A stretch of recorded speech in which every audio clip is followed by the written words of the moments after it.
ብፁዕ አቡነ ሳዊሮስ፣ ብፁዕ አቡነ ዲዮስቆሮስ፣ ብፁዕ አቡነ ዘካርዮስ፣ ብፁዕ አቡነ ሕርያቆስ፣ ብፁዕ አቡነ ፊልጶስ፣ ብፁዕ አቡነ ሳሙኤል የአድባራትና የገዳማት አስተዳዳሪዎች፣ በመላው ዓለም የምትገኙ ኦርቶዶክሳውያን ወገኖቻችን እንኳን ለጌታችን ለመድኃኒታችን ለኢየሱስ ክርስቶስ የትንሣኤ በዓል አደረሳችሁ። እንኳን አደረሳችሁ።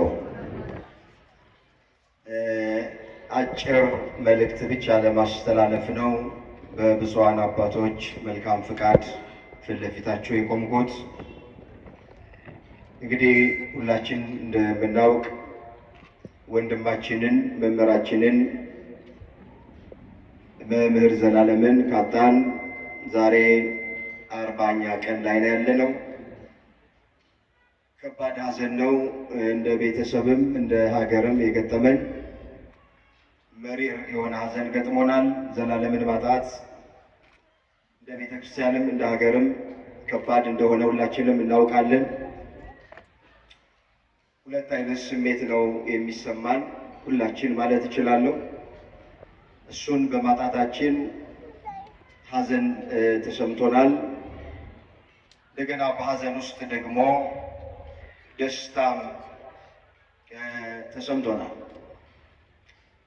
ሐዘኑ ቅድም እንዳልኳችሁ መምህራችንን በማጣታችን ነው።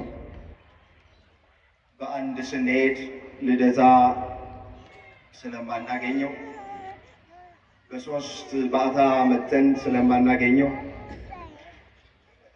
ወሩን ሙሉ ባሉት በአዲስ አበባ ሀገረ ስብከት የማታ ጉባኤ ላይ ስለማናገኘው ቅር ሊለን ይችላል።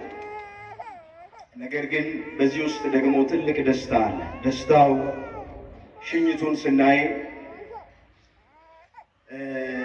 ሐዘናችንን አቅልሎልናል። ተስፋ የመቁረጥ ሐዘን እንዳናዝን አድርጓል። ከበላይ ያሉ የመንግስት ባለስልጣናት ጀምሮ ብፁዓን ሊቃነ ጳጳሳት ያደረጉልን ድጋፍ፣ መላው ኦርቶዶክሳውያን በሀገር ውስጥም በሀገር ውጭም ያሉ ከሰሜን አሜሪካ ጀምሮ ከሽኝቱ ጀምሮ እስከ ዛሬ ድረስ በየአብያተ ክርስቲያናቱ ወልደ ሰማዕት እያሉ ስሙን እየጠሩ ጸሎተ ፍትሐት እያደረጉ ዝክረ ዘላለም እያሉ ጉባኤ እየሰሩ ሁሉ እስካሁን ድረስ እያዘነ እየጸለየ እግዚአብሔርን እያመሰገነ ያለ። ስለዚህ በዚህ ቤተሰቡ እጅግ ደስ ይለዋል። ስለዚህ እኔ ማለት የምፈልጋችሁ ይሄ ድምፅ የሚሰማችሁ አይዟችሁ፣ ከዚህ በኋላ ተስፋ የመቁረጥ ሐዘን አናዝንም።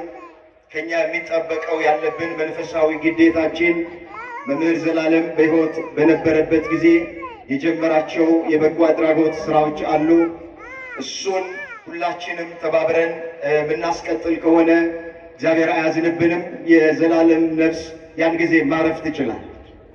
እሱ የጀመረውን ስራ የማናስቀጥል ከሆነ ግን ዘላለም ነፍሱ ታዝንበናለች፣ እግዚአብሔርም ያዝንበን።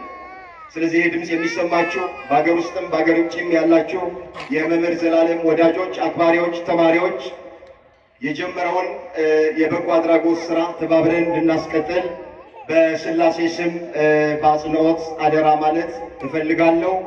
አምላካችን እግዚአብሔር ሁላችንን በቸርነቱ ያጽናናን። የወልደ ሰማዕት የአገልግሎቱ በረከት ከሁላችን ጋር ይሁን።